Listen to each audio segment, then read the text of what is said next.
My name is Becca Tan, this is Making LARP. Today I'm going to show you how to make a leather tankard strap.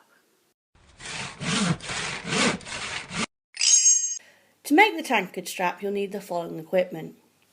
You'll want your leather, you'll want a metal rule and craft knife for cutting one side of your strap. You can use a strap cutter to cut the other side, but this is not necessary as you already have the craft knife and leather.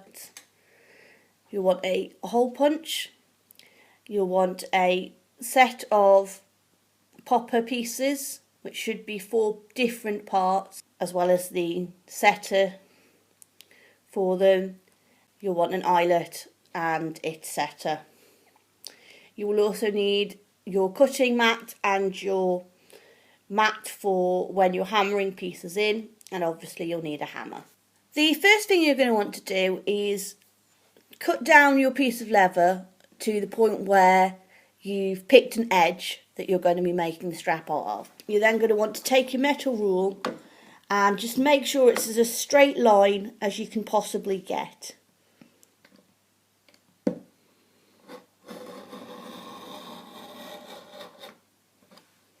Once I'm happy with how tidy it is, I'm then going to run through to make the second line with my strap cutter. You could just use the ruler again to do the other side, but this way is a lot quicker.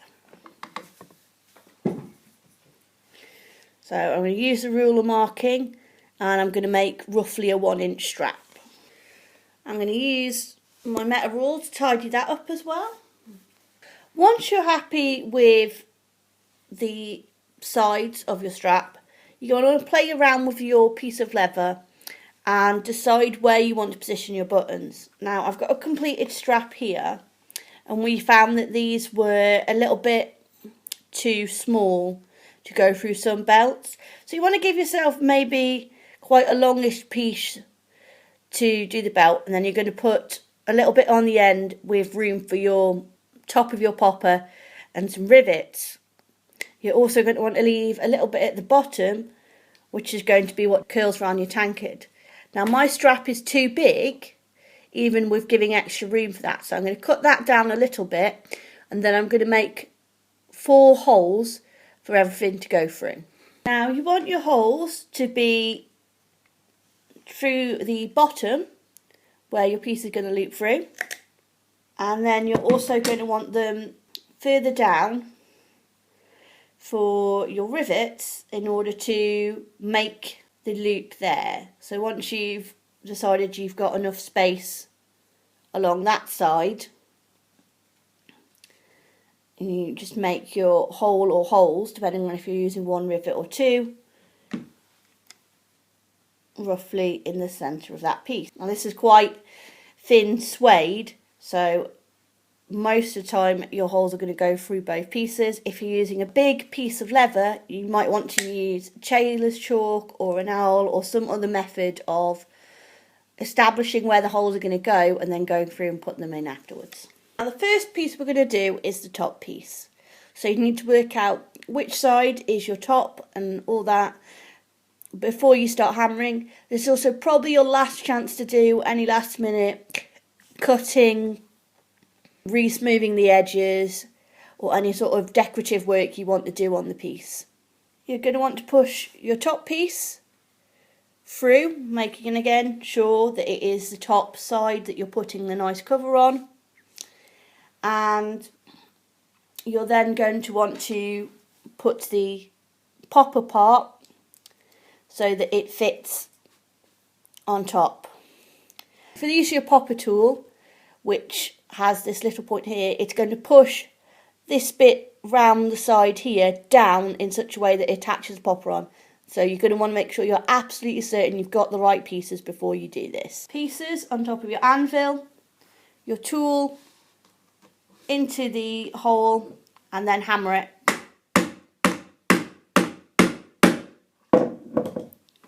Until you're happy it's secure. If for whatever reason you don't make it secure enough, just keep working with the hammer until it's all settled in. As you can see there, it's formed a little ridge in the middle. We're now going to do the back piece, which is the same process. You're going to want to make sure you're using the hole the right way round and that your popper is going to form a loop. So you want the back piece going on the back and your popper piece going on top, so that it then connects with the popper piece at the back.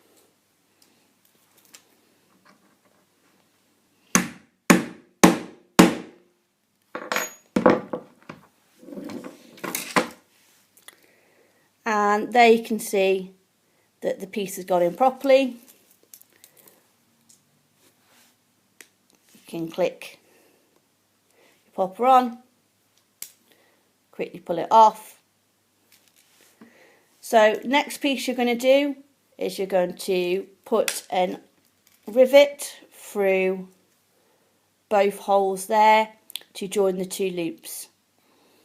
Now in this case I've just put it clicked in there, and I'm going to be moving to my rivet setting tool, which has got a curve that goes on top of the rivet. As I mentioned in my previous video, you can get rivet tools that work from the back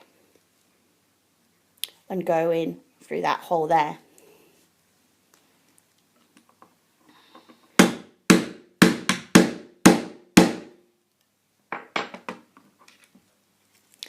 And there you go, your piece is finished. If you are able to, you may want to do any last minute tidying up, but you now have a functional tankard strap. This works for you to loop anything on your belt that you're going to want to take off and on fairly regularly. So it could be a tankard, it could be a travel coffee mug, it could be werewolf claws if this is something that your character needs to signify your change.